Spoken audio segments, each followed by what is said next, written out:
should be trouble. My name should be woe. For trouble and harm. Det er meget, meget længe siden, jeg har set et provokerende kunstværk.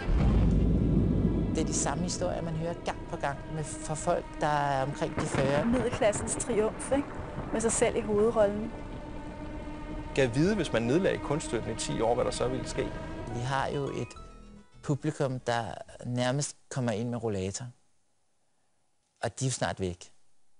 Så dansk teater, hvis dansk teater skal blive ved at blive i sin nuværende form, skal jo forny sig. Og det er jo et spørgsmål, synes jeg, om dansk teater har lyst og mod på det, fordi det er jo også noget, der kræver et mod. Da teatret opstod i sin konventionelle form, naturligvis har det udviklet sig på alle mulige planer, men for nu at sige det groft, der fandtes der jo ikke nogen film. Og der kan man sige, der gav det måske god mening, at det var den måde, man overleverede historier på. Men nu findes der film. Og man er måske nødt til at erkende, at der er rigtig meget, som film kan gøre bedre, end teateret kan. Selv en dårlig biograf som regel er ligesom en okay aften i byen, hvor en dårlig teateraften, det er bare tortur. Altså, og det er klart, det er mit fag, og det tænker jeg lidt over. Er det bare umuligt? Nu kan jeg tænke, at det er simpelthen bare umuligt. Og hvis jeg ser for meget dårligt teater, så når jeg frem til at tænke, at det er simpelthen ikke muligt at lave godt teater.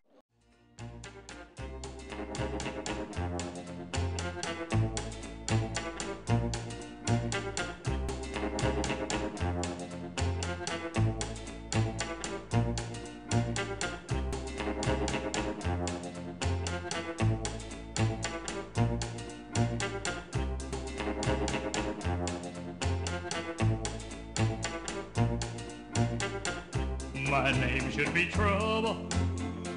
My name should be woe.